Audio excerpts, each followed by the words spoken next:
The sharp scent of eucalyptus mingled with roses filled my lungs as I trimmed another stem, my fingers moving with the practiced precision of someone who'd spent the last 5 years building a business from nothing.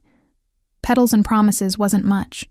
A small storefront in the arts district with exposed brick walls and vintage wooden shelving. But it was mine. Every early morning, every skipped meal, every sleepless night worrying about rent had led to this moment. My biggest contract yet. The Thornton wedding. I adjusted the ribbon on a sample centerpiece, stepping back to examine it critically. Blush peonies cascaded over the rim of a mercury glass vase, their soft petals contrasting beautifully with the deep burgundy dahlias I'd sourced from an estate sale upstate. White ranunculus filled the gaps, and trailing amaranthus added that touch of drama the bride, Victoria Thornton, had specifically requested. "Madison, the delivery truck is here," called Jenny, my part-time assistant, from the front of the shop. Her pixie-cut blonde hair was barely visible over a tower of boxes containing votive candles. "Coming." I wiped my hands on my apron, leaving faint green smudges on the cream fabric. My lower back ached from being on my feet since 6 this morning, but I pushed the discomfort aside. This wedding could change everything for my business. The Thornton name carried weight in this city. Old money, connections, influence. Landing their daughter's wedding had come through a referral from another bride, and I'd nearly wept with relief when Victoria's assistant had called with the confirmation. 6 figures for flowers alone, enough to finally pay off my business loan and maybe, just maybe, hire another full-time employee. I hauled boxes of supplies from the truck, my arms straining under the weight of glass cylinders and floral foam. The afternoon sun beat down on the back alley, making me grateful for the oversized t-shirt I'd thrown on over my tank top. Not exactly glamorous, but comfort trumped fashion when you were elbow-deep in thorns and water. "Madison Cole?" A smooth voice made me turn, nearly dropping the box I was carrying. A man stood at the entrance to the alley, backlit by the afternoon sun. Tall, lean, with that effortless confidence that came from never having to work for anything in his life. As he stepped closer, details emerged. Sandy brown hair that fell across his forehead in an artfully casual way, bright blue eyes that crinkled at the corners when he smiled, and a jawline that belonged in cologne advertisements. "That's me," I said, setting down the box and brushing my hair out of my face. I was suddenly, acutely aware of the dirt under my fingernails and the sweat dampening my hairline. Miles Thornton. He extended his hand, his smile widening. "Vicky's brother." She asked me to stop by and confirm some details about the rehearsal dinner setup. Of course he's a Thornton. Only old money could make jeans and a white button-down look that expensive. I shook his hand, trying not to wince at how rough my own palm must feel. "Nice to meet you. I thought we'd covered everything in the last email." We probably did. His gaze traveled over the boxes, then back to my face with unmistakable interest. But I wanted to meet the woman who's been making my sister lose her mind over peonies versus garden roses for the last 3 months. Despite myself, I laughed. In her defense, they're very different flowers. They're both pink. His grin was infectious. But what do I know? I'm just the brother who writes the checks. Over the next 20 minutes, Miles helped me carry boxes inside while peppering me with questions that had nothing to do with flowers and everything to do with getting to know me. Where was I from? How long had I been in the city? Did I always want to be a florist? I found myself answering honestly, charmed by his easy manner and genuine interest. He didn't have that air of superiority I'd expected from someone with his background. When he laughed at my story about accidentally dyeing my entire apartment purple during a failed experiment with floral dyes, his amusement seemed real, not polite. "So you'll be at the rehearsal dinner Friday?" he asked, as we finished unloading. "Just to set up the flowers and make sure everything looks right." "Good." Something in his tone made me look up. He was watching me with an intensity that hadn't been there before. "I'll look forward to seeing you there." After he left, Jenny appeared at my elbow, fanning herself dramatically. Please tell me that gorgeous man is single. That gorgeous man is the client's brother, I reminded her, but I couldn't quite suppress my smile. The next 3 days passed in a blur of preparation. I barely slept, crafting each centerpiece with obsessive attention to detail. Victoria wanted perfection, and I was determined to deliver. The rehearsal dinner would be my first impression on the entire Thornton family and their social circle. People who could afford to spend more on flowers than most people made in a year. Friday evening, I arrived at the Thornton estate 2 hours early. The house, mansion, really, sprawled across manicured grounds that probably required a full-time staff. Classical columns framed the entrance, and warm light spilled from windows that stretched floor to ceiling. A uniformed staff member directed me to the garden terrace where dinner would be served. Round tables had been set with cream linens and gold flatware that gleamed in the fading sunlight.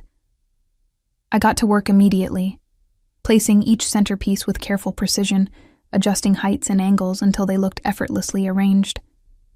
They're beautiful. I jumped, nearly knocking over a vase. Miles stood a few feet away, now dressed in a navy suit that fit him like it had been made for his body. Probably because it had. You're early, I said, pressing a hand to my racing heart. So are you. He moved closer, examining one of the centerpieces. Victoria's going to love these. I hope so. I tucked a stray piece of amaranthus deeper into the arrangement. She has very specific taste. That's a polite way of saying she's demanding as hell. He grinned. But she means well, mostly. Over the next hour, as I finished the setup and guests began to arrive, Miles kept finding excuses to come back to the terrace. He'd bring me water, ask questions about different flowers, or simply stand nearby making observations that had me laughing despite my nerves. I should have been working. Should have been packing up my supplies and leaving before the actual dinner began. But when Miles asked if I'd stay for a drink, just one? You've been working all day. I found myself agreeing. That's when I met his family. Victoria swept onto the terrace first, resplendent in a white cocktail dress that probably cost more than my rent. She examined the flowers with a critical eye before breaking into a genuine smile. Madison, these are absolutely perfect. Exactly what I envisioned. Relief flooded through me. I'm so glad you're happy. Happy? I'm ecstatic. She pulled me into an unexpected hug that smelled of expensive perfume. You're a miracle worker. The next hour was a whirlwind of introductions. Victoria's parents. Elegant, gracious, exactly what I'd expected from old money. Her fiancé, a finance guy whose name I immediately forgot. Various aunts, uncles, and family friends whose titles and accomplishments blurred together. And then, as I was accepting a glass of champagne from a passing waiter, Miles appeared at my elbow with 2 men I hadn't met yet. Madison, I want you to meet my brothers. He gestured to the taller of the two, a man who looked like an older, more serious version of Miles. This is Marcus, and this is our younger brother, James. I turned with a smile, champagne glass in hand, ready to greet them with the same warm enthusiasm I'd shown everyone else that evening. The smile froze on my face. Marcus Thornton wasn't just handsome. He was devastating in a way that made my breath catch and my pulse stutter. Older than Miles by what looked like 5 or 6 years, he had the same bone structure, but none of the boyish softness. His dark hair was shorter, styled back from a face all sharp angles and hard edges. Where Miles's eyes were bright blue, Marcus's were so dark they appeared almost black in the fading light. And where Miles wore his wealth like a comfortable sweater, Marcus wore it like armor. But it was something else that made my stomach drop. Some instinct, some primal recognition that this man was dangerous in ways that had nothing to do with physical threat. His eyes locked onto mine, and I watched something shift in their depths. Not recognition, we'd never met, but something else. Something that made the hair on the back of my neck stand up. Madison. My name in his mouth sounded different. lower, rougher, weighted with meaning I couldn't interpret. I extended my hand automatically, falling back on professional courtesy. "Nice to meet you." His hand engulfed mine, warm and firm and somehow possessive. He held it a beat too long, his gaze never leaving my face. I was acutely aware of Miles standing beside me, of the interested looks from other guests, of the way my heart hammered against my ribs for no rational reason. "The pleasure is mine," Marcus said finally, releasing my hand. But his eyes remained fixed on me with an intensity that made me want to simultaneously step closer and run away. Miles, oblivious or deliberately ignorant of the tension, threw an arm around my shoulders in an easy, familiar gesture. "Madison's the genius behind all these flowers. Isn't she talented?" I felt Marcus's attention sharpen, his gaze dropping to where Miles's arm rested against me. "Very talented," Marcus agreed, but he wasn't looking at the flowers. The dinner began shortly after, and I made my excuses to leave. I'd stayed longer than intended, and I needed to get back to the shop to prepare for tomorrow's deliveries. But as I gathered my empty vases and ribbon scraps, Miles found me again. "Let me walk you out," he insisted, taking a box from my hands despite my protests. We made our way through the house toward the front entrance, Miles filling the silence with stories about his sister's bridezilla moments and asking more questions about my business. At the door, he set down the box and turned to face me. "I had a really good time talking with you tonight," he said, his voice softer than before. "Would you maybe want to grab dinner sometime? After the wedding chaos is over?" I hesitated. Miles was charming, attractive, clearly interested, and I was single, had been for over a year since my last relationship had imploded spectacularly. What harm could dinner do? "I'd like that," I heard myself say, returning his smile. His grin widened. "Great. I'll call you next week." He leaned in, and for a moment I thought he might kiss me. Instead, he pressed a quick, friendly kiss to my cheek before stepping back. "Drive safe, Madison." I was halfway to my car, boxes balanced in my arms, when I heard footsteps behind me. Heavy, purposeful, nothing like Miles's easy stride. Madison. I turned to find Marcus emerging from the shadows beside the house.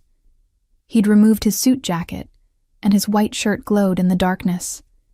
Even from several feet away, I could feel the intensity radiating from him. "Mr. Thornton," I said, trying to keep my voice steady. "Did I forget something?" He moved closer, each step deliberate until he stood directly in front of me, close enough that I had to tilt my head back to maintain eye contact. Up close, I could see the faint scar along his jawline, could smell expensive cologne with notes of cedar and something darker. "Wrong brother," he said quietly. I blinked, certain I'd misheard. "I'm sorry? My brother." His gaze dropped to where Miles had kissed my cheek, then back to my eyes. "You smiled at him, laughed with him. Let him touch you."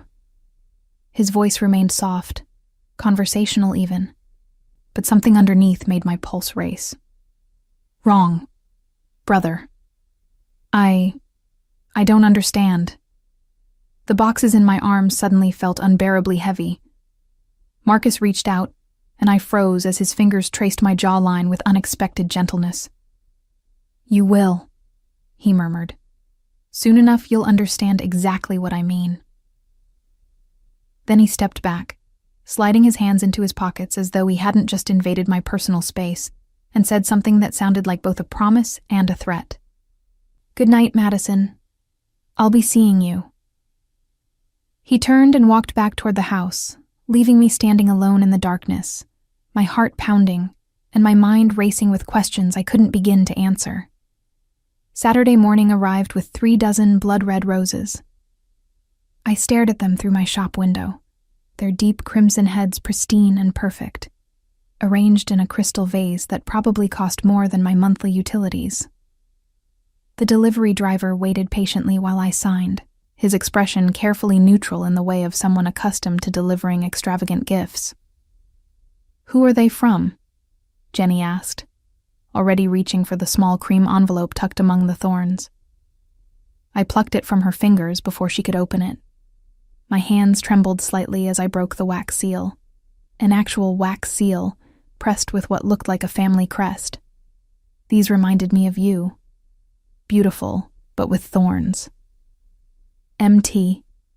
MT. Jenny read over my shoulder, making me jump. Miles Thornton? Madison? You didn't tell me you were seeing him. I'm not seeing him. I tucked the card into my apron pocket, trying to ignore the way my stomach had twisted at those two initials. We just talked at the rehearsal dinner. But even as I said it, doubt crept in. MT could be Miles. He'd asked me to dinner after all. The roses could easily be his way of following up, of making an impression.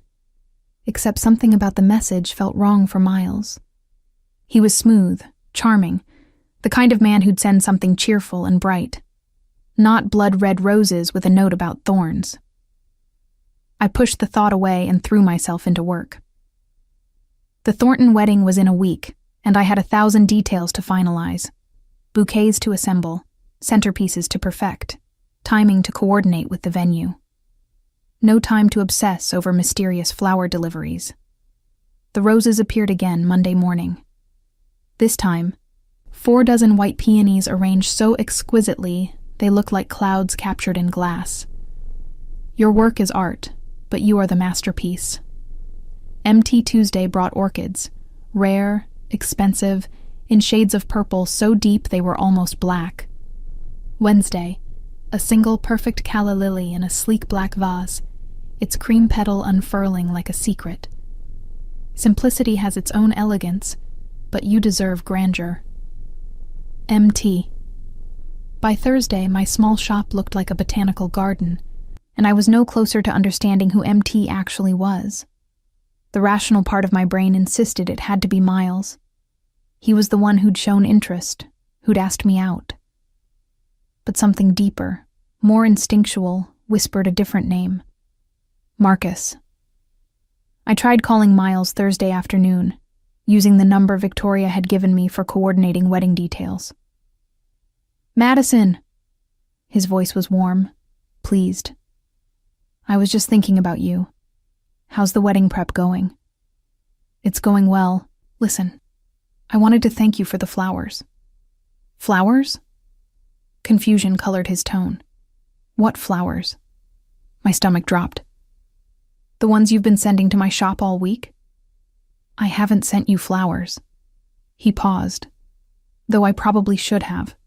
That would have been smoother than just planning to call you after the wedding, like I said.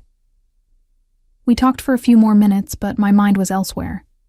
If Miles hadn't sent the flowers, that left only one other MT Marcus Thornton. I hung up feeling unsettled in a way I couldn't quite name. Why would Marcus send me flowers? We'd barely spoken at the rehearsal dinner. Just those few intense moments in the darkness, his cryptic words about the wrong brother. And then nothing. Friday afternoon, I was in the back room assembling boutonnieres when Jenny poked her head through the doorway, her eyes wide. Madison, there's someone here to see you. Tell them I'll be out in 5 minutes. I just need to finish. I really think you should come now. Something in her voice made me set down my wire cutters. I stepped into the main shop and froze.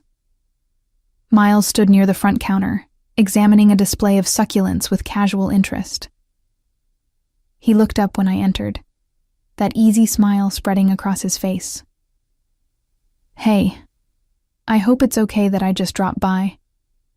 I was in the neighborhood and thought we could grab that coffee I've been promising myself I'd ask you about. Sure, that sounds nice. I wiped my hands on my apron, trying to ignore the flutter in my stomach. He really was attractive, and his attention felt good after so long being single. Let me just grab my purse. Take your time. He picked up one of my business cards, studying it with apparent fascination. I ducked into the back room, running fingers through my hair and wishing I'd worn something nicer than jeans and an old band t-shirt. When I emerged, purse in hand, I found Jenny staring at something outside the shop window, her mouth slightly open. "What is it?" I followed her gaze and felt my heart stutter.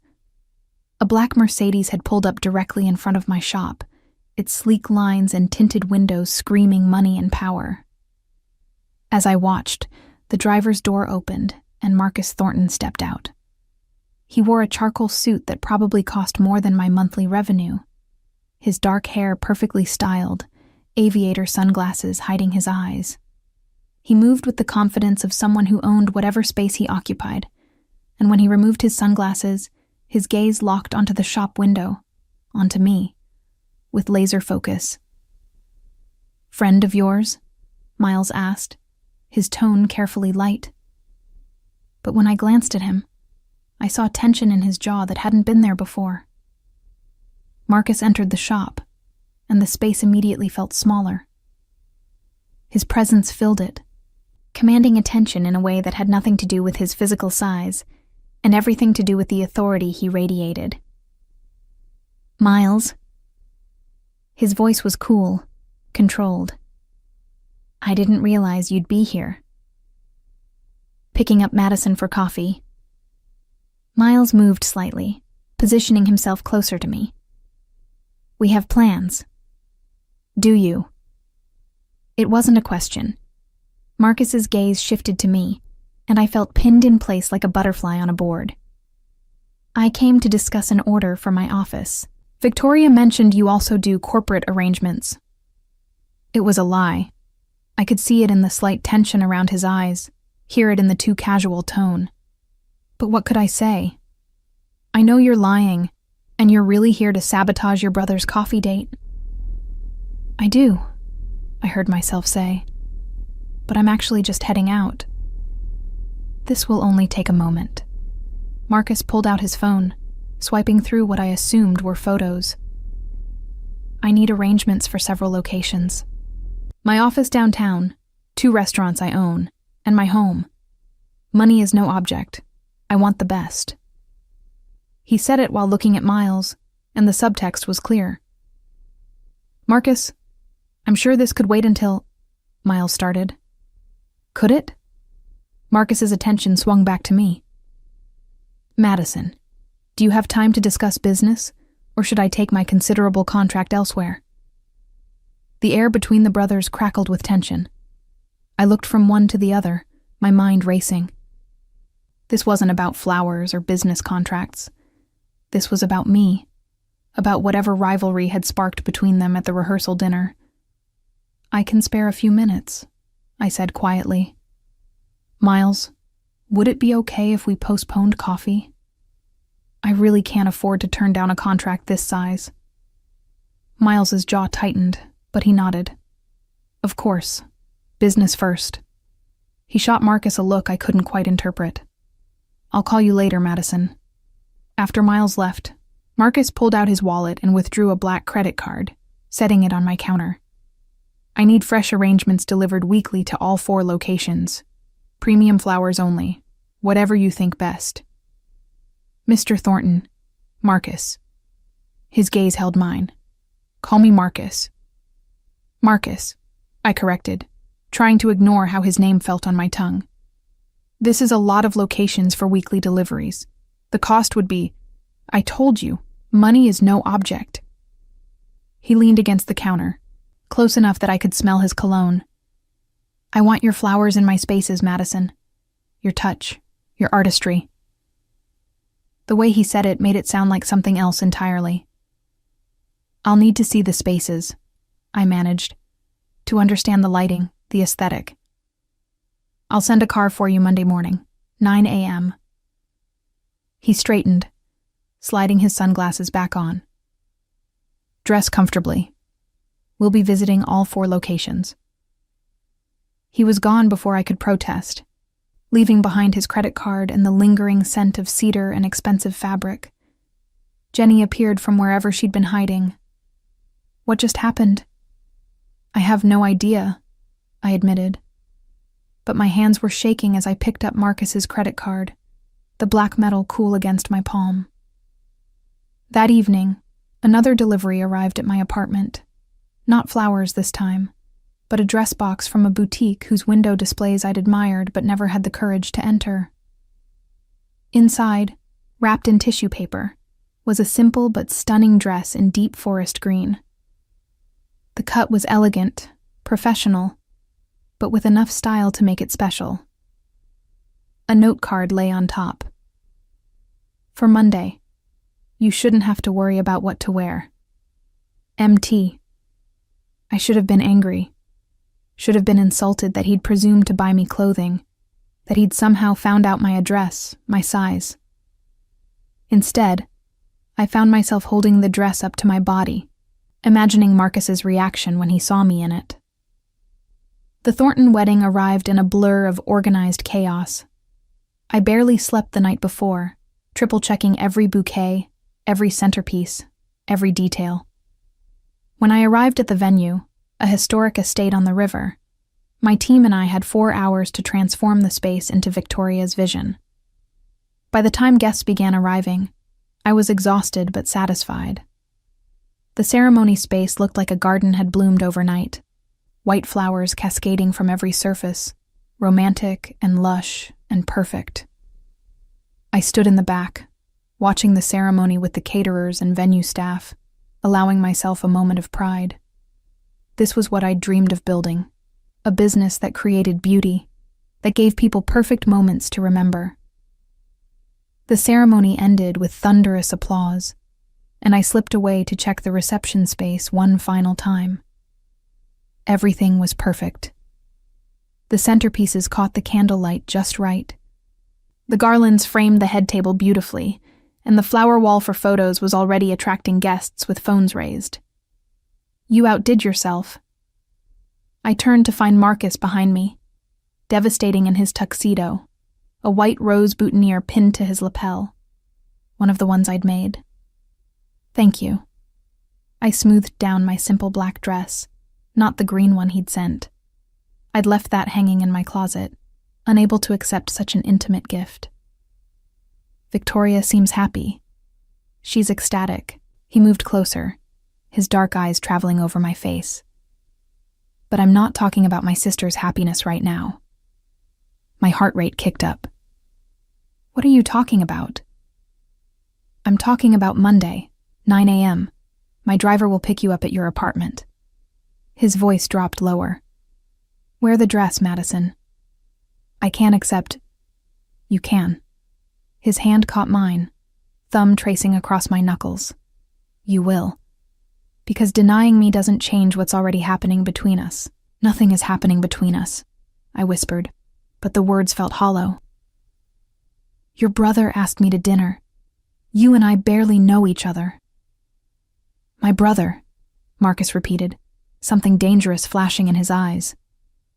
Tell me, Madison, when you see flowers in your shop every morning, who do you think of? When you read those notes, whose voice do you hear? I couldn't answer, because he was right.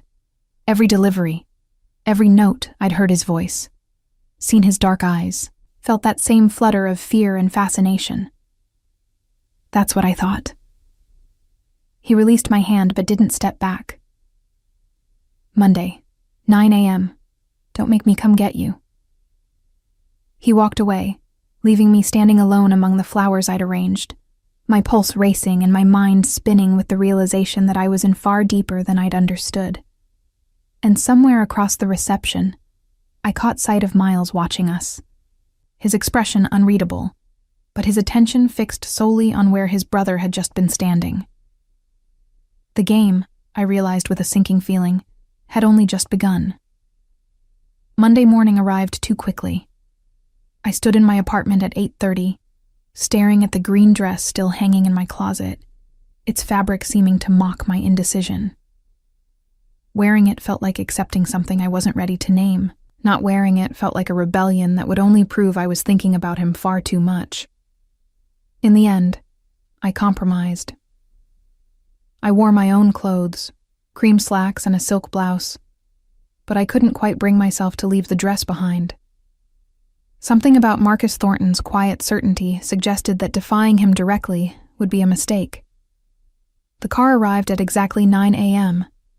Not Marcus, but a driver in a pristine uniform who introduced himself as James and held the door of the Mercedes with the kind of deference usually reserved for heads of state.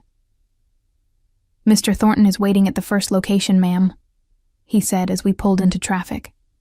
The first location turned out to be Marcus's downtown office, the entire 42nd floor of a glass and steel tower that probably appeared in architectural magazines. When the elevator doors opened, I stepped into a reception area that looked more like an art gallery than an office. Everything was dark wood, leather, and clean lines, with modern artwork on the walls and floor-to-ceiling windows offering views of the city that made my breath catch. Marcus stood near the windows, phone to his ear, his back to me. Even from behind, he commanded attention. The breadth of his shoulders, the way he stood with absolute certainty of his place in the world, the unconscious authority in every line of his body.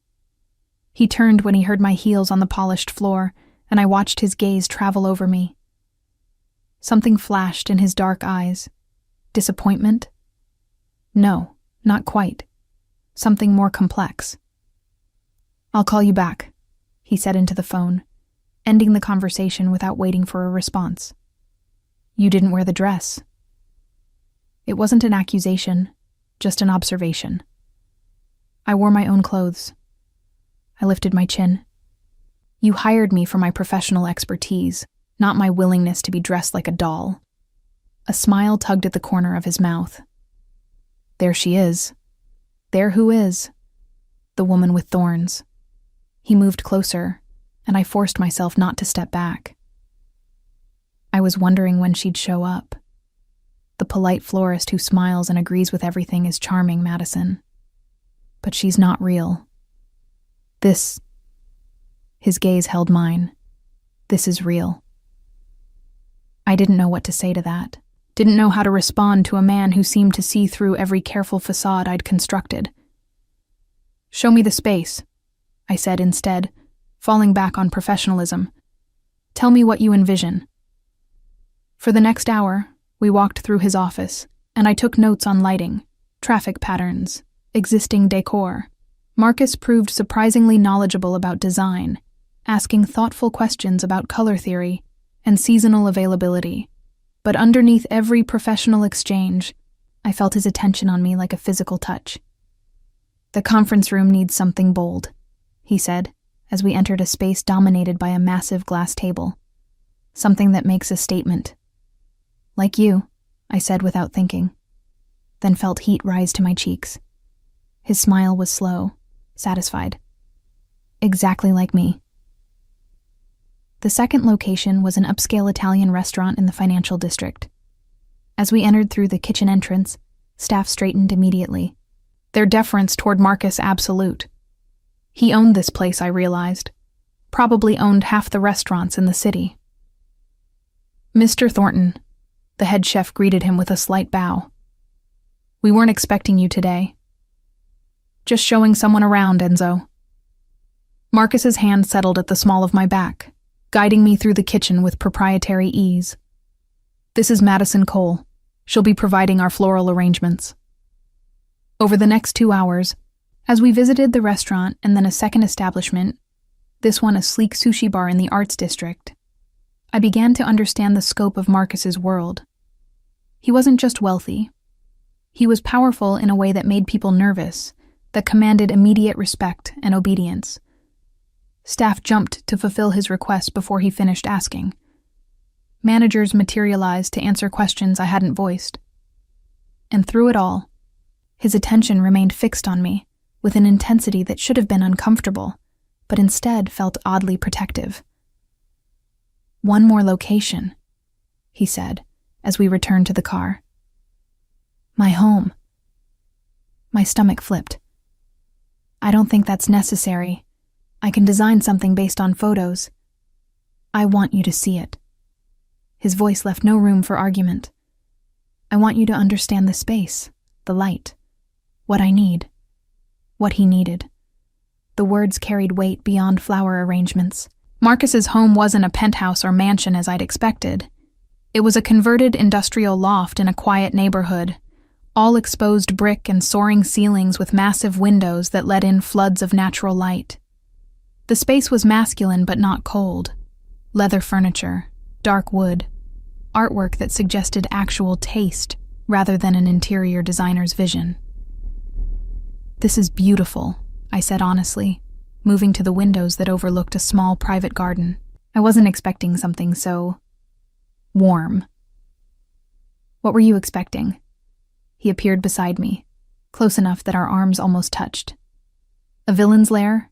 All chrome and intimidation?" I laughed despite myself. "Maybe a little." "I'm not a villain, Madison." His voice was serious now. "Though I'm not entirely a hero either.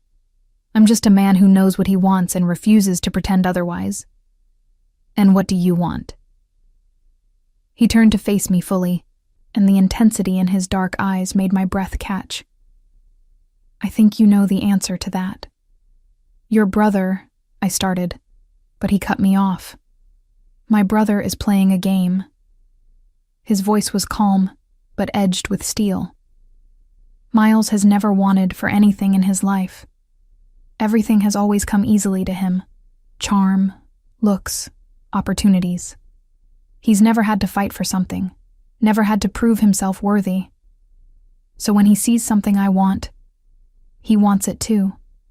Not because he actually wants it, but because taking it from me is a challenge he can't resist." "You're talking about me like I'm a thing to be won." "No." He stepped closer, his hand coming up to cut my jaw with surprising gentleness. "I'm talking about you like you're the most important thing in my world. There's a difference." I should have pulled away, should have maintained professional distance. But his touch was warm, his calloused thumb tracing my cheekbone, and something in me wanted to lean into this dangerous certainty. "I barely know you," I whispered. "You know me." His voice dropped lower. "You knew me the moment we met. I saw it in your eyes, felt it in the way you tensed when I touched you. Not fear, Madison. Recognition. Like seeing something you'd been searching for without knowing you were searching." "That's not..." I tried to form a coherent argument, but he was too close, too overwhelming.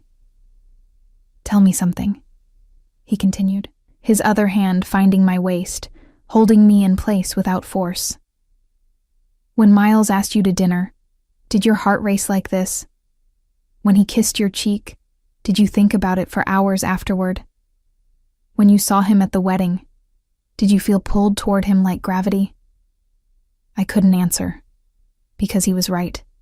Miles was attractive, charming, easy to be around, but he didn't make me feel this electricity, this magnetic pull, this sense of standing on the edge of something that would change everything. I didn't think so. Marcus's voice held quiet triumph. "Miles is safe. He's the logical choice, the easy path. But you don't want easy, do you, Madison? You want real. You want someone who sees every part of you, the thorns and the petals, and wants all of it.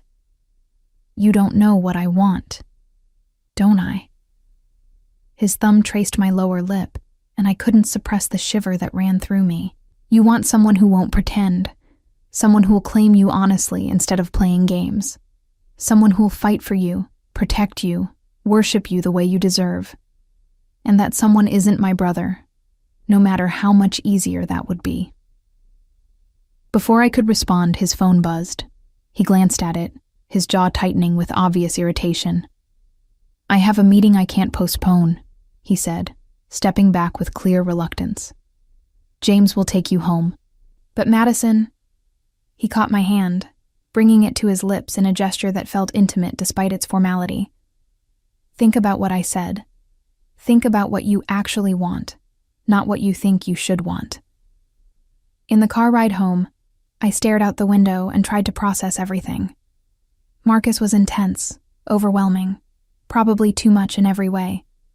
But he was also honest in a way that felt rare. He didn't hide his interest or play it cool. He simply stated what he wanted, me, with absolute conviction. My phone buzzed with a text from Miles. Hope Marcus didn't bore you with his business talk today. Still want to grab that coffee? I promise I'm more fun than spreadsheets and profit margins. I stared at the message, then at Marcus's black credit card still in my purse, authorized for unlimited purchases for his flowers. His flowers. The ones he wanted in his spaces because they came from my hands. A second text arrived, this one from an unknown number. You were beautiful today, even in the wrong dress. M. I saved his number, my fingers trembling slightly. When I got home, I found another delivery waiting. Not flowers this time, but a simple white box. Inside, on a bed of tissue paper, lay a leather-bound journal with my initials embossed on the cover. The note inside read, "For your designs, for your dreams, for every thought you've been too afraid to voice. Nothing about you should ever go unexpressed. Marcus." I sat on my couch, the journal heavy in my hands, and realized I was in serious trouble. Because Marcus Thornton wasn't just pursuing me. He was learning me, understanding me, giving me things I didn't even know I needed. And despite every logical reason to choose his charming, uncomplicated brother, my treacherous heart was already choosing the dangerous man who looked at me like I was his entire world. The coffee date with Miles happened 3 days later at a trendy cafe near my shop. I told myself I owed him the courtesy, that dismissing him outright because of his brother's intensity would be unfair. But as I sat across from him, listening to stories about his latest sailing trip, I couldn't stop thinking about Marcus's question. Did your heart race like this? It didn't. Miles was wonderful, funny, attentive, interesting. But there was no electricity, no magnetic pull that made me hyper-aware of every breath, every movement. You're distracted, Miles observed, his blue eyes sharp despite his easy smile. Let me guess, my brother? I nearly choked on my latte. What? Marcus has a way of consuming all the oxygen in a room. He leaned back, studying me with an expression I couldn't quite read. He always has. Even when we were kids, everything revolved around him. The heir, the responsible one, the one Dad groomed to take over the family businesses. Something bitter crept into his tone. The rest of us were just accessories. That sounds difficult. It was what it was. He shrugged, but tension remained in his shoulders. Marcus got the empire and the expectations. I got freedom. Usually, I prefer my end of the deal. Usually. His gaze met mine directly. Until he decides he wants something I've shown interest in. Then it becomes a competition he has to win. The implication hung between us. I was something Miles had shown interest in, therefore something Marcus now had to claim. I'm not a prize, I said quietly. I know. His smile turned rueful. But try telling Marcus that. When he decides something is his, he doesn't let go. Ever. Before I could respond, my phone buzzed. A text from an unknown number, though I suspected I knew exactly who it was. Turn around. I twisted in my seat and felt my heart stutter. Across the street, partially obscured by pedestrians, sat a familiar black Mercedes. I couldn't see through the tinted windows, but I knew Marcus was inside. Watching. Jesus Christ, Miles muttered, following my gaze. He's actually here? That's a new level of pathetic, even for him. Maybe it's a coincidence. It's not. Miles's jaw tightened. My brother doesn't do coincidences. He stood abruptly, leaving cash on the table. Come on. If Marcus wants to play stalker, let's give him a show. Before I could protest, Miles took my hand and led me out of the cafe. I expected him to confront his brother, to march across the street and start an argument. Instead, He turned toward the small park adjacent to the cafe, pulling me along with theatrical attention, touching my lower back, leaning close to whisper something that made me laugh despite my discomfort. "Miles, what are you doing?" "Proving a point." He glanced over his shoulder toward where the Mercedes hadn't moved. "Marcus thinks he can intimidate everyone into submission. Someone needs to show him he can't control everything. So you're using me to antagonize your brother?" He had the grace to look slightly guilty. "I'm giving you a choice. Marcus will tell you that you're his, that it's inevitable, that fighting it is pointless. But you deserve better than a man who sees you as something to possess." We walked through the park, and Miles kept up his performance, holding my hand, pointing out flowers and asking questions about their names, being charming and attentive. And through it all, I felt Marcus's presence like a physical weight. When Miles finally walked me back to my shop, he paused at the door. "I like you, Madison, genuinely. Not because of Marcus, not as part of some rivalry. You're talented, intelligent, beautiful, and you deserve someone who sees you as a person, not a possession." He squeezed my hand. "Think about it." After he left, I stood outside my shop, trying to process everything. The black Mercedes was gone, but I knew better than to think Marcus had simply accepted Miles's display. I was right. That evening, as I was closing up, 3 men in expensive suits entered my shop. The leader, a man with silver-streaked hair and cold eyes, introduced himself as Anthony Greco. "Miss Cole, we need to discuss your lease." My stomach dropped. "What about it?" "The building has been sold. New ownership is implementing some changes. Unfortunately, your shop doesn't fit the new vision for this location. You can't just evict me. I have a lease, which contains a clause allowing termination with 60 days' notice under change of ownership." His smile didn't reach his eyes. "You have 2 months to vacate." After they left, I sank onto my work stool, panic clawing at my throat. 60 days. 2 months to find a new location, move all my equipment, inform my clients. The Thornton wedding contract had been huge, but not enough to cover moving costs and potentially higher rent elsewhere. My phone rang. "Marcus." "Don't answer it," I told myself, but my traitorous hand picked up anyway. "Madison." His voice was warm, concerned. "I heard about your shop. Are you all right?" "How did you—" I stopped. Of course he knew. He probably knew before I did. "Did you do this?" "No." He sounded genuinely offended. "I would never sabotage your business. But I know who did." "Who?" "Anthony Greco. He's a business associate of my father's. Old guard, traditional thinking. He sees my interest in you as a weakness." A pause. "He's trying to eliminate distractions from my life, force you out of the city before things between us become more serious." "Things between us?" I laughed, though it came out slightly hysterical. "We barely know each other. There is no us." "There will be." His certainty was unshakable. "And men like Greco see that as a problem. I'm meant to marry within appropriate circles. Daughters of other families, women who understand our world.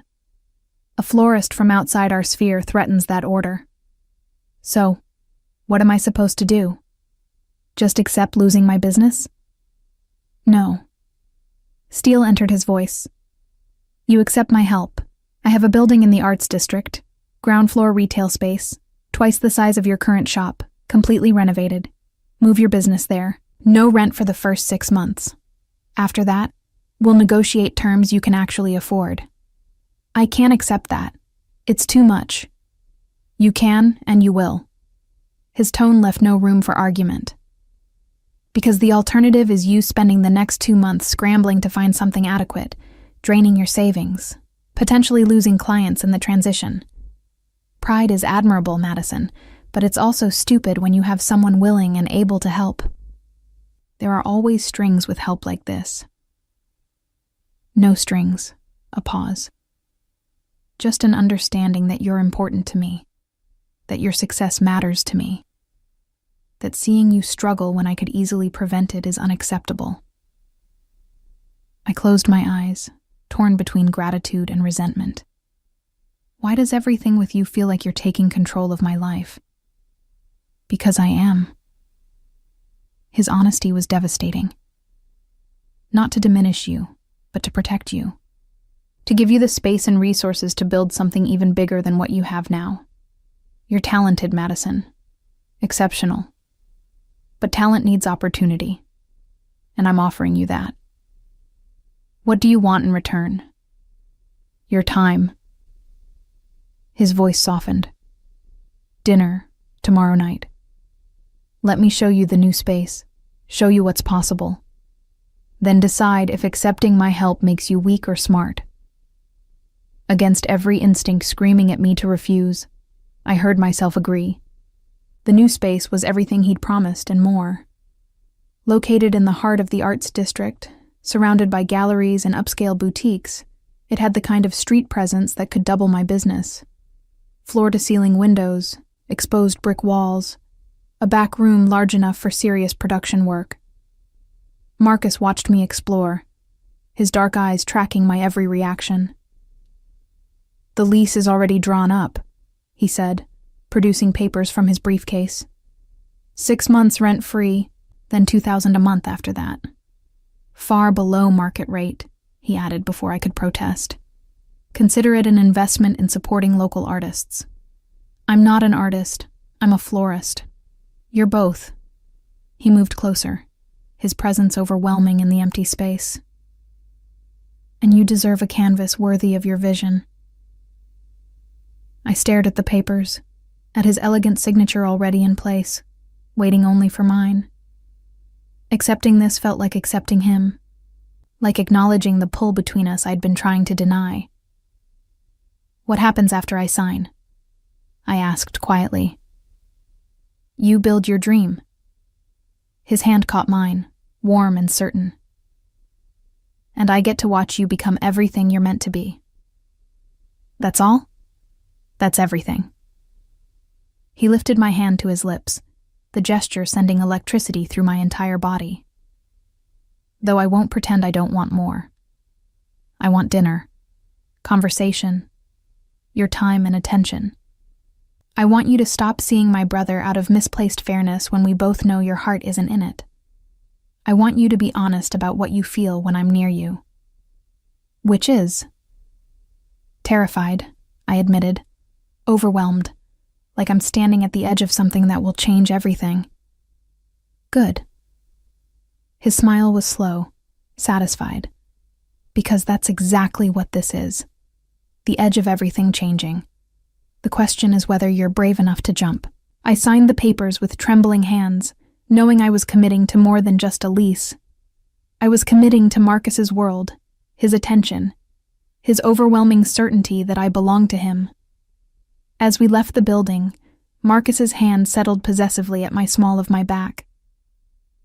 There's one more thing, he said. I'm assigning security to you.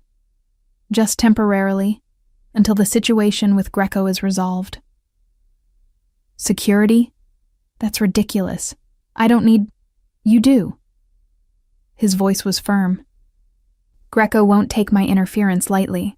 Having someone watch over you is non-negotiable. And just like that, the cage snapped shut. Gilded, beautiful, but a cage nonetheless. The move to the new space took 2 weeks, during which I barely saw Marcus.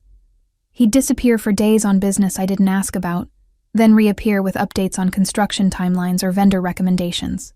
The security he'd assigned, a quiet man named David, who looked like he could break someone in half without breaking a sweat, became my constant shadow.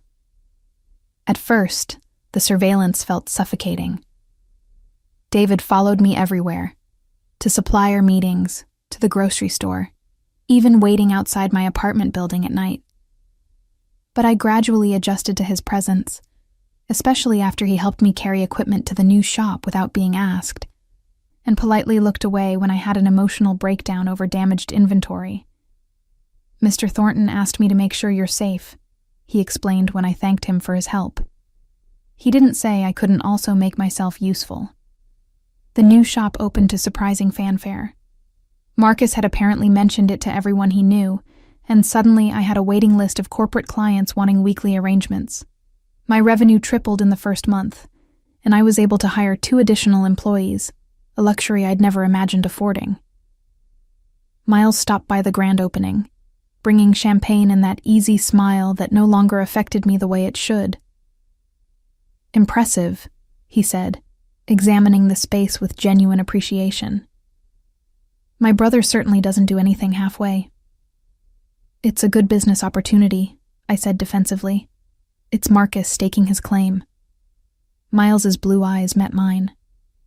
"Making sure everyone knows you're under his protection. That you're his. I'm not, aren't you?" He moved closer, lowering his voice.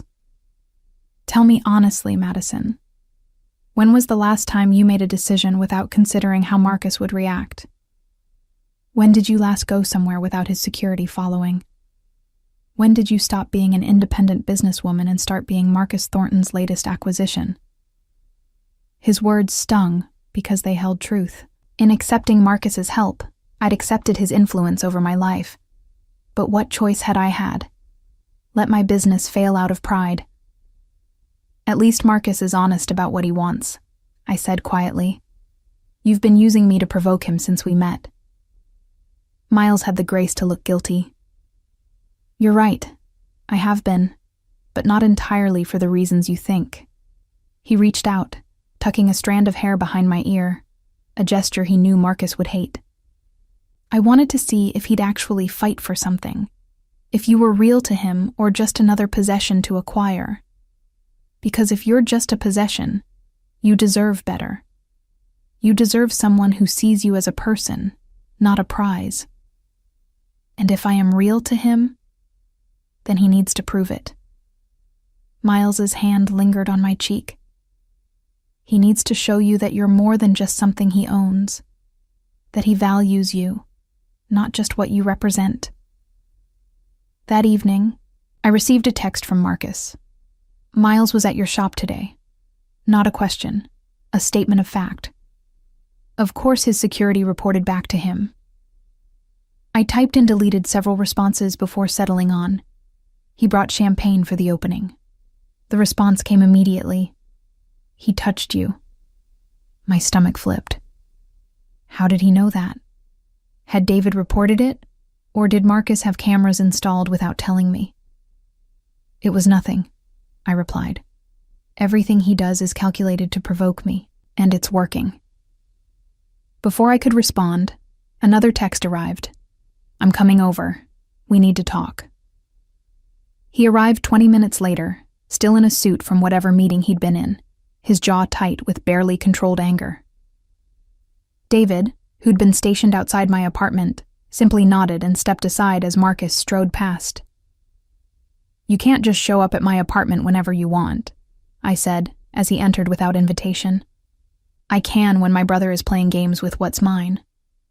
He closed the door behind him with deliberate care, the quiet click somehow more intimidating than slamming.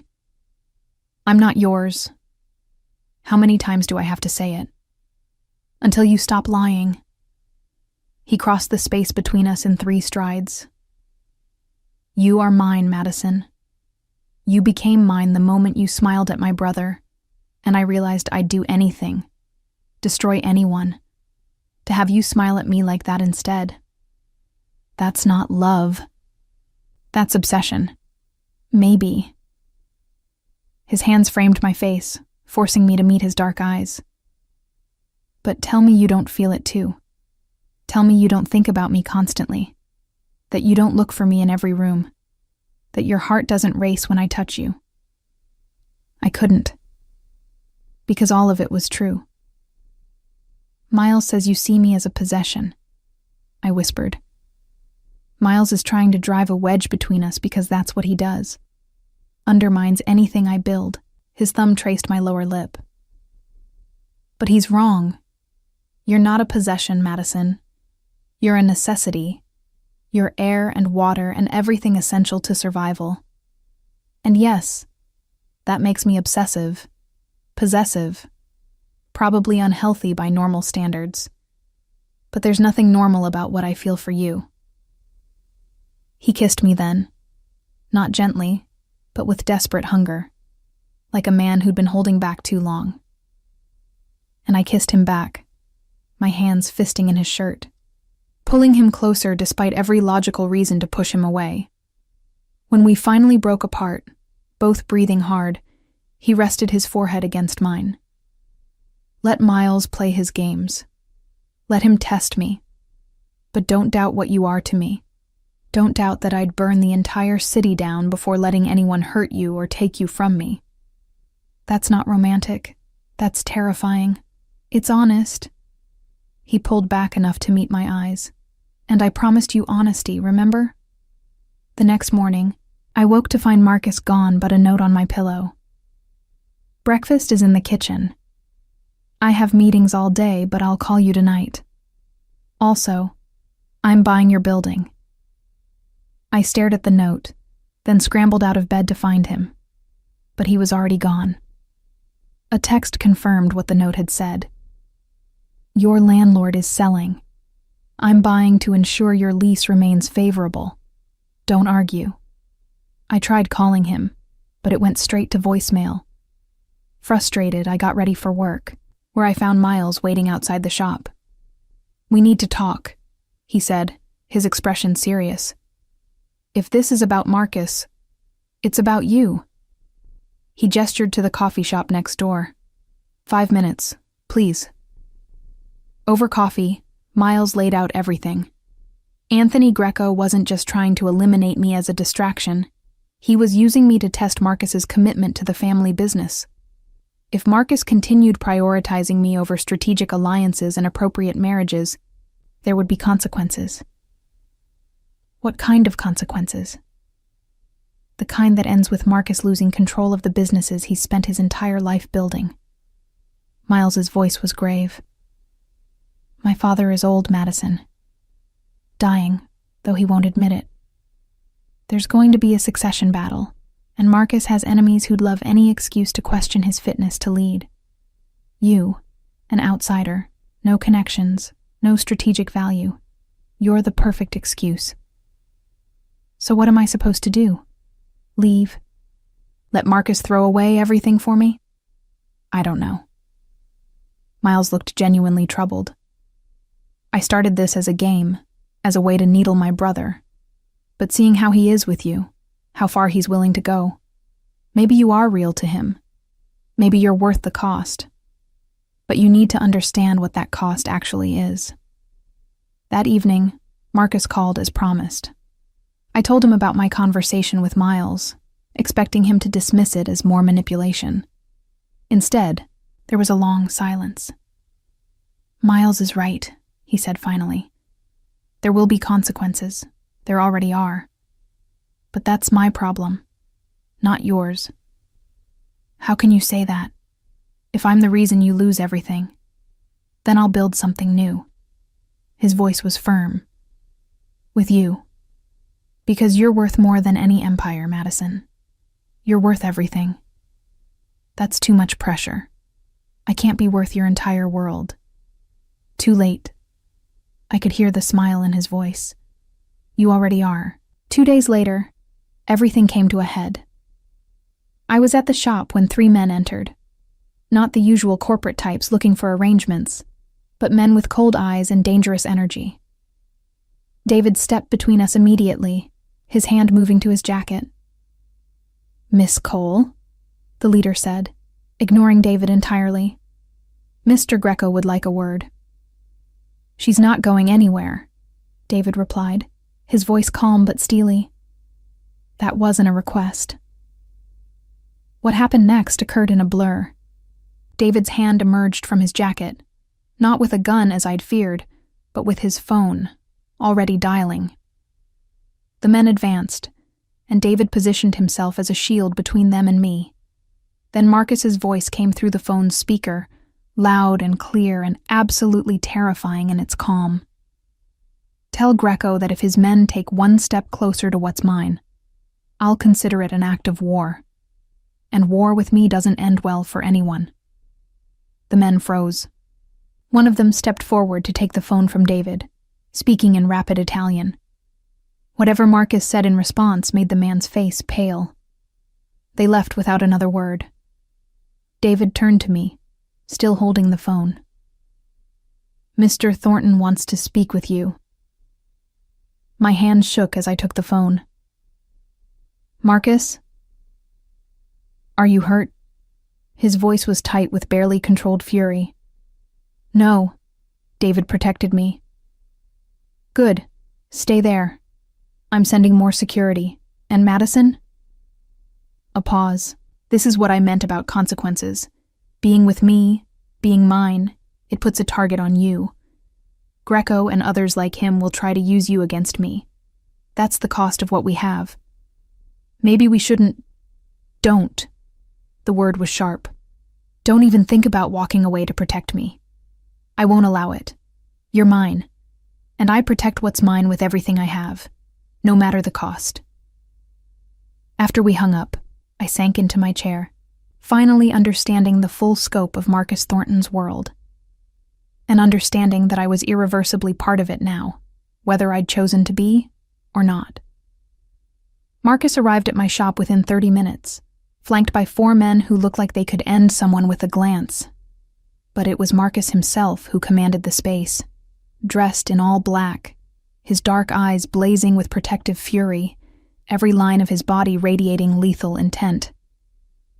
"Pack your essentials," he said without preamble. "You're staying at my place until this is resolved. I can't just abandon my business. Your employees can handle things for a few days. David and 2 others will remain here to ensure nothing happens to the shop." His tone left no room for argument. "You are coming with me. Now." I wanted to fight him, to assert my independence, to prove I wasn't just something he could order around, but the fear still coursing through my veins from Greco's men made me nod instead. At Marcus's loft, he disappeared into his office for hours, emerging only after darkness had fallen. I'd spent the time pacing, trying to work, failing to concentrate on anything beyond the churning anxiety in my gut. "It's handled," he said simply, pouring himself a drink. "What's handled?" "Greco. The threat. All of it." He took a long sip, his expression unreadable. "He won't bother you again." "What did you do?" "Nothing you need to worry about." He set down his glass and moved toward me. "I told you I'd protect you. That includes dealing with threats in ways you might not approve of." "Marcus, don't ask questions you don't want answered, Madison." His hands settled on my shoulders. "Just trust that you're safe. That's all that matters." But I couldn't leave it alone. Over the next 2 days, staying in Marcus's loft while he dealt with what he called business, I began to understand the true scope of his power. Phone calls at all hours in Italian and Russian. Men coming and going with deferential nods. The way Marcus moved through it all with absolute authority. This wasn't just a successful businessman. This was something else entirely. Something darker. On the 3rd night, Miles showed up unannounced. "I need to talk to Madison," he told Marcus, his expression serious. "Alone." Marcus's jaw tightened. "No. It's important. It's about her safety. About what you're doing to protect her, and whether it's enough." Something in Miles's tone must have resonated, because Marcus, after a long moment, nodded curtly and left us in the living room. "What's going on?" I asked as soon as we were alone. "I owe you an apology." Miles ran a hand through his hair. "And an explanation. I've been testing Marcus since the moment he showed interest in you. Pushing his buttons, flirting with you, touching you in ways I knew would make him furious. I know. You admitted that already.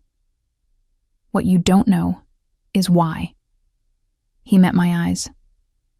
"Our father is dying, Madison. Within 6 months, probably less. And when he dies, Marcus inherits everything. The businesses, the responsibilities, the weight of our entire family's legacy. But there are those who think he's too ruthless, too willing to cross lines our father never would. They want someone more, manageable. Someone like you? Someone like me, he agreed. But I don't want it. Never have. I'm not built for that world. Marcus it's in his blood, in every cell. He was made for this. But if he's compromised, if he shows weakness, they'll use it as an excuse to push him out and install someone they can control. And I'm that weakness. You were supposed to be. Miles's smile was rueful. I flirted with you, provoked him, created a rivalry to see how he'd handle it. Would he choose power, or would he choose you? Would he be strategic or emotional? And more importantly, if he chose you, would he do it in a way that kept you safe? Or would his obsession put you in more danger? My stomach twisted. This was all a test. At first. But then I saw how he is with you. How far he's willing to go. The building he bought for your shop, the security, the way he looks at you like you're his entire world. And I realized something. He paused. Marcus has never loved anything more than he loves you. Not the business, not the family legacy, nothing. You're his everything. And that kind of devotion, that kind of commitment, it's rare, worth protecting. So what now? Now I stopped testing him. Miles moved toward the door, then looked back. And I tell you that if you choose him, really choose him with full knowledge of what his world entails, he'll never let you down. He'll protect you with everything he has. He'll love you so completely that nothing else will ever matter to him more. But you have to choose it freely, Madison. Not because you're grateful for his help or scared of his power, but because you want that kind of love, that kind of forever. After Miles left, I found Marcus standing on his terrace, looking out at the city lights. I heard, he said without turning, these lofts have thin walls. Did you know that Miles was testing you? I suspected. He glanced back at me. Miles has never wanted anything I have. Him suddenly pursuing you didn't make sense unless there was an ulterior motive. And you didn't tell me? Because it didn't matter. He turned fully to face me. Test or not, game or genuine interest, the end result was the same. You were mine, and I wasn't letting you go. Miles could play whatever games he wanted. The outcome was never in question. You're very certain about that. Because I'm certain about you. He closed the distance between us. About us. About the fact that from the moment you smiled at my brother at that rehearsal dinner, something in me recognized you, claimed you, knew that you were meant to be mine. That's not how it works. You can't just decide someone belongs to you. Can I? His hands framed my face with that familiar, possessive gentleness. Tell me you don't feel it too. Tell me you don't think about me every moment. That you don't look for me in every room. That being away from me doesn't feel wrong in a way you can't explain. I couldn't. Because everything he said was true. I'm scared, I whispered. Of how much I want this. Of what your world means. Of losing myself in you. You won't lose yourself. His thumbs traced my cheekbones. You'll find parts of yourself you didn't know existed. With me, you can be everything. Strong and vulnerable, independent and protected. Your own person and mine. Because that's what love is, Madison. Not diminishing, but expanding. Is that what this is? Love? Yes. No hesitation. Obsessive, possessive, probably unhealthy by normal standards. But love nonetheless. I love you, Madison Cole. I love your strength and your stubbornness. I love that you challenge me and that you're terrified of me and that you're brave enough to choose me anyway. and I will spend the rest of my life proving that I'm worthy of that choice." "The rest of your life?" He pulled a small velvet box from his pocket, and my breath caught. "The rest of our lives," he corrected, opening it to reveal a ring, not ostentatious but beautiful. A single diamond surrounded by smaller stones that caught the light like stars. "Marry me, not because I'm buying your building or providing security or giving you business opportunities. Marry me because when you imagine your future, I'm in every moment of it. Because being apart feels wrong, and being together feels inevitable." Tears blurred my vision. This is insane. We've known each other less than 2 months. And I knew you were mine in less than 2 seconds. He took the ring from the box. Time is irrelevant when you've found the person you're meant to spend it with. I should have said no. Should have asked for time, for space, for sanity. But standing there with Marcus looking at me like I was his entire world, I realized Miles was right. This kind of devotion, this kind of love, it was rare, worth choosing, worth the risk. "Yes," I whispered. His smile was radiant as he slid the ring onto my finger. "Say it again." "Yes, I'll marry you. Yes, I'm yours. Yes, I choose this, choose you, with full knowledge of what it means." He kissed me then, fierce and claiming and full of promise. When we finally broke apart, I was breathless and laughing and crying all at once. "What about Greco? The threats? The people who think I'm your weakness?" "Let them think it." His arms tightened around me. "Because they're wrong. You're not my weakness, Madison. You're my strength, my reason for being ruthless enough to eliminate anyone who threatens what's mine. My motivation to build an empire so powerful that no one would dare touch you." In the weeks that followed, Marcus was true to his word. Whatever he'd done to neutralize Greco worked. The threats evaporated. The pressure eased. Miles became a frequent visitor, no longer testing but supporting, telling embarrassing stories about Marcus that made me laugh and him scowl. And through it all, Marcus loved me with an intensity that should have been overwhelming, but instead felt like coming home. The wedding was small, just family and close friends. Victoria cried through the entire ceremony.